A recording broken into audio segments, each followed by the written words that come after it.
कैसी लड़की मिलना है, कैसा परिवार मिलना है, जैसा चाहिए वैसा शिव जी को बोलो। जिनका मंगल विवाह नहीं हो रहा, शादी नहीं हो रही, बहुत परास्त हो गए, अशोक सुंदरी वाली जगह पर हल्दी लगाओ। उस हल्दी को लेकर थोड़ा सा भाग पीपल पर लगाओ और पीपल के वृक्ष के नीचे हाथ में हल्दी को लगा लीजिए।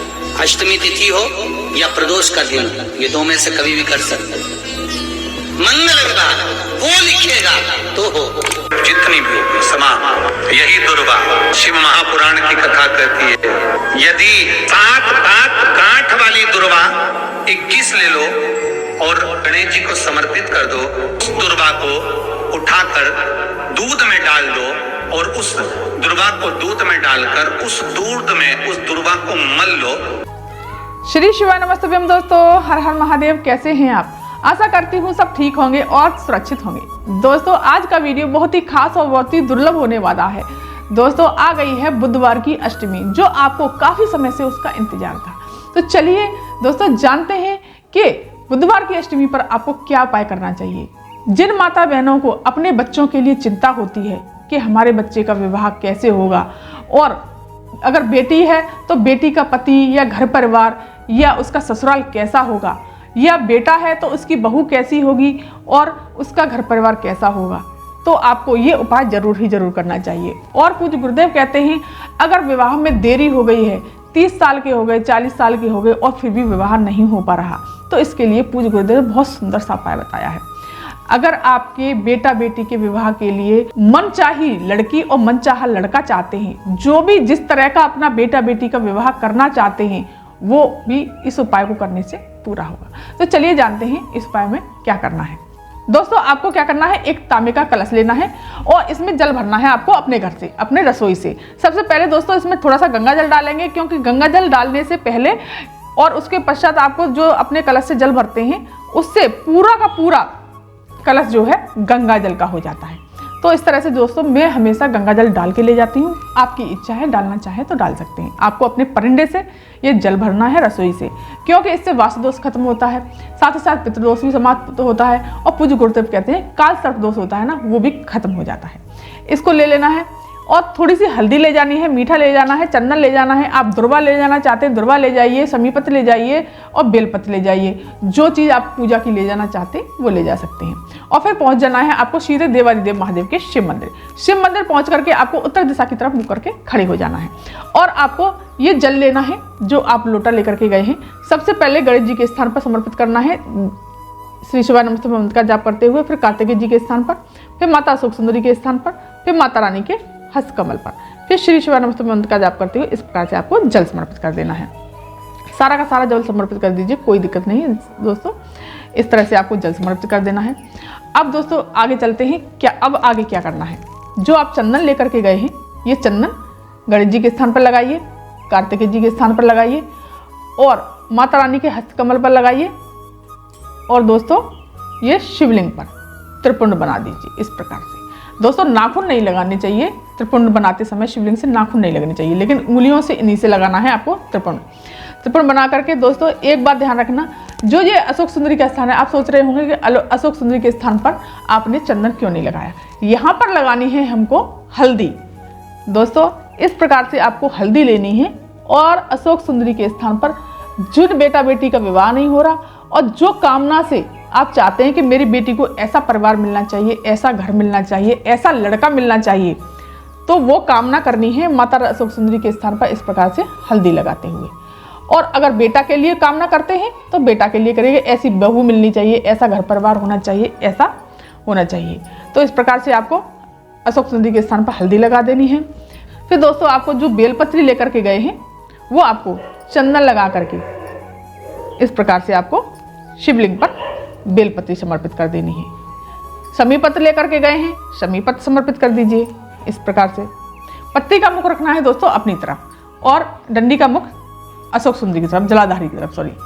और फिर आपको चावल समर्पित कर देने हैं यहाँ पर गणेश जी के स्थान पर, कार्तिकेय जी के स्थान पर और माता अशोक सुंदरी के स्थान पर, और भोलेनाथ पर भी चावल समर्पित कर देने हैं आपको।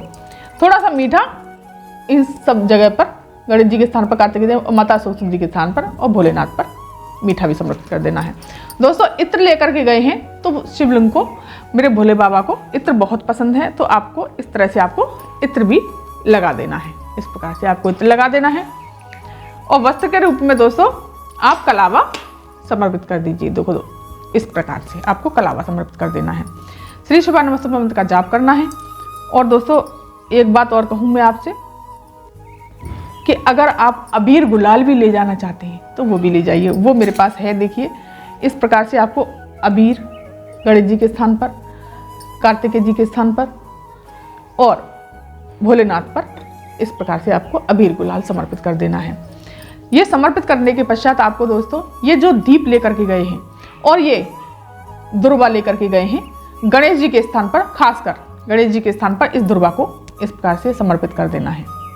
इस तरह से इस दुर्वा को समर्पित कर दीजिए और आपको दीप दिखा देना है, आरती कर देनी है।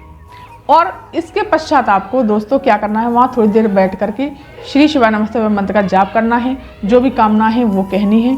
और ये जो हल्दी लगाई है हमने अशोक सुंदरी के स्थान पर, इस हल्दी को यहाँ से थोड़ा सा ले लेना है।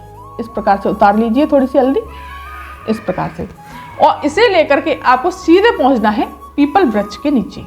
पीपल वृक्ष के नीचे जैसे कि दोस्तों ये है मेरे पास वृक्ष, ये मैंने इसको मानिए पीपल वृक्ष का वृक्ष, तो इस पर जाकर के दोस्तों हल्दी आपको लगा देनी है। हल्दी लगा करके और इन्हीं हल्दियों को वहीं पर थोड़ी देर बैठ करके और अपने दोनों हाथों से इस प्रकार से ये हल्दी लगा देनी है इस प्रकार से।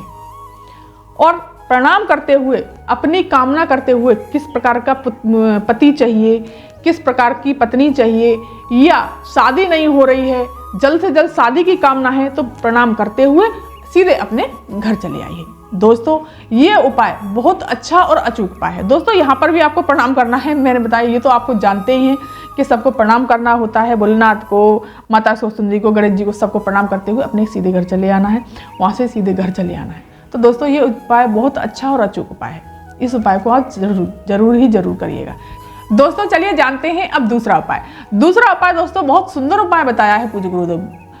ये उपाय है दोस्तों, आपकी अगर स्किन सफ़ेद हो गई हो, मतलब चमड़ी सफ़ेद पड़ गई हो, जगह जगह से सफ़ेद जो चट्टे हो जाते हैं वो, या कुष्ठ रोग बोलते हैं जिसको सफ़ेद चमड़ी बोलते हैं, वो हो गई हो, आपने काफ़ी प्रयास कर लिया, काफ़ी इलाज करा लिया, लेकिन वो ठीक ही नहीं हो रही है, या कोई भी आपको स्किन से जुड़ा हुआ रोग है, तो वो उपाय आपको ये उपाय जरूर करना चाहिए। तो दोस्तों किस तरह से ये उपाय करना है और कैसे करना है चलिए जानते हैं। आपको 21 दुर्वा लेनी है, 7 गांठ वाली। कितनी गांठ वाली दोस्तों? 7 गांठ वाली। अब सवाल ये उठता है कि आप कैसे जानेंगे कि 21 दुर्वा 7 गांठ वाली, 7 गांठ कैसी होती हैं? तो दोस्तों देखिए मैं दिखाती हूँ आपको। एक गांठ ये है, ये जो जहाँ से जॉइंट होता है इस प्रकार से एक गांठ ये है, और दूसरी गांठ ये जहाँ से ये निकल रहा है एक गांठ ये है। 2 हो गई, 3 हो गई, एक और ये हो गई, देखो 4 हो गई, ये एक और है, 5 हो गई, ये एक और है दोस्तों, 6 हो गई, और ये एक और यहाँ पर जो ये गांठ सी होती है ना दोस्तों, ये 7 हो गई। आपको 21 दुर्वा लेनी है इस प्रकार से, और एक कलश ले लीजिए जिसमें जल भरना है आपको अपने घर से, अपने रसोई घर से। दोस्तों पूज्य गुरुदेव हमेशा कहते हैं जल को हमेशा अपने रसोई घर से, जिसमें से जल पीते हैं उसमें से भरना चाहिए। इसमें थोड़ा सा मैंने गंगा जल पहले डाला हुआ है, थोड़ा सा मैं और डाल लेती हूँ, मैं हमेशा गंगा जल डाल के ले जाती हूँ। इसमें थोड़ा सा मीठा डाल लीजिए, इस प्रकार से मीठा डाल लेना है। 21 दुर्वा ले लेनी है आपको 7 गांठ वाली। चंदन ले लीजिए, चावल ले लीजिए, मीठा ले लीजिए, जो भी आपको ले जाना चाहते हैं, जो भी सामग्री पूजा के लिए वो ले जाइए। फिर आपको क्या करना है, सीधे पहुँच जाना है देवादेव महादेव के मंदिर, शिव मंदिर पहुँच करके आपको उत्तर दिशा की तरफ मुँह करके खड़े हो जाना है। और दोस्तों वहीं पर अगर गणेश जी की जो मूर्ति है वहाँ पर आपको ये उपाय करना है। शिवलिंग पर करना चाहते हैं वहाँ भी कर सकते हैं, लेकिन जो मूर्ति है वहाँ पर आपको ये उपाय करना है। आपको गणेश जी की प्रतिमा के इस तरह से आपको सबसे पहले तो शिवलिंग पर आपको जल चढ़ाना है। पहले तो गणेश जी के स्थान पर जो श्री शिवाय नमस्तुभ्यं मंत्र का जाप करते हुए, इस तरह से कार्तिकेय जी के स्थान पर, माता अशोक सुंदरी के स्थान पर, माता रानी के हस्तकमल पर, और फिर श्री शिवाय नमस्तुभ्यं मंत्र का जाप करते हुए इस तरह से। फिर गणेश जी के स्थान पर आपको जल समर्पित कर देना है। जल समर्पित करने के पश्चात आपको क्या करना है, महादेव की पूरी शिवलिंग में भोलेनाथ का पूरा ही परिवार समाया हुआ है, तो ये गणेश जी का स्थान है दोस्तों, ये वाला गणेश जी का स्थान है आपको। फिर कार्तिकेय जी का स्थान, ये वाला कार्तिकेय जी का स्थान है। और ये माता रानी का, माता अशोक सुंदरी का स्थान, जो भोलेनाथ की सबसे छोटी पुत्री अशोक सुंदरी माता का स्थान है। ये सबसे प्यारी पुत्री है दोस्तों। और ये है माता रानी का हस्तकमल, जो कटी भाग होता है। फिर भोलेनाथ की शिवलिंग पर आपको त्रिपुंड बना देना है इस प्रकार से, इस तरह से त्रिपुंड बना दीजिए। और जो गणेश जी हैं वहाँ पर भी आपको तिलक लगा देना है। इस प्रकार से आपको चावल समर्पित कर देने हैं, थोड़ा मीठा भी समर्पित कर देना है इस प्रकार से आपको। और दोस्तों इस तरह से आपको बुधवार की अष्टमी के दिन ये उपाय करना है। और आपको फिर क्या करना है, जो 21 दुर्वा लेकर के गए हैं वो गणेश जी के स्थान पर आपको इस तरह से, आपको जहाँ गणेश जी का स्थान है वहाँ यहाँ समर्पित नहीं करना। अगर यहाँ समर्पित करना चाहते हैं तो यहाँ भी कर सकते हैं, कोई बुराई नहीं है। लेकिन वहाँ पर जहाँ गणेश जी का स्थान है वहाँ पर इसको समर्पित कर देना है। वहाँ समर्पित करने के पश्चात आपको मीठा सब जो भी पूजा का करते हैं जिस प्रकार से, उस तरह से कर देना है। और थोड़ी देर वहाँ पर बैठना है। बैठ करके भोलेनाथ से और गणेश जी से प्रार्थना करनी है। प्रार्थना करने के पश्चात आपको जो ये दुर्वा है और वहाँ पर चरण छूने के पश्चात आपको ये धूप दीप दिखा देना है, धूप आरती कर देनी है। आरती करने में ये दुर्वा आपको अपने घर उठा लाना है। इस दुर्वा को घर पर उठा करके उसी दिन आपको ये दूध ले लेना है। आपको कैसा दूध लेना है दोस्तों, कच्चा दूध। कच्चा दूध ले लीजिए दोस्तों। फिर इस दूध में आपको इस दुर्वा को डाल देना है, इसको गला देना है। थोड़ी देर गला करके इसको मलना है, बिल्कुल एकदम मल लीजिए दूध में। और अच्छी तरह से मल जाए, बिल्कुल तरह से पीस ले या मल लाए, आपको थोड़ा सा रगड़ जाएगा, ऐसी बात नहीं है। इसके पश्चात आपको इस दुर्वा को जहाँ सफ़ेद चमड़ी पड़ गई हो, जहाँ स्किन से जुड़ा हुआ कोई भी रोग हो, वहाँ पर इसको मल लेना है आधा घंटे तक। आधा घंटे के बाद में आपको शाम के समय पर, प्रदोष काल के समय पर इसको लगा करके, शाम के समय पर ही इसको लगाना है आपको। दोपहर में भी लगा सकते हैं दोस्तों, लेकिन आधा घंटे पौना घंटे आपको इसको लगा करके रखना है। इसके पश्चात शाम के समय पर, प्रदोष काल के समय पर आपको नहा लेना है। स्नान करने के पश्चात दोस्तों पूज्य गुरुदेव कहते हैं ये उपाय बहुत अच्छा और अचूक उपाय है। आपको ये उपाय 5 बुधवार करना है, बुधवार की अष्टमी से लेकर के। बहुत सुंदर सा और अचूक उपाय है दोस्तों। इस उपाय को आप जरूर ही जरूर करिएगा। आपकी जो भी स्किन से जुड़ी हुई सफ़ेद चमड़ी पड़ गई है या स्किन से जो भी जुड़ी हुई समस्या है, सब दूर हो जाएंगी। तो दोस्तों अगर ये वीडियो, ये जानकारी आपको पसंद आई हो तो मेरे चैनल को सब्सक्राइब कर दीजिए, वीडियो को लाइक कर दीजिए और कमेंट में श्री शिवाय नमस्तुभ्यम अवश्य लिखिएगा। धन्यवाद।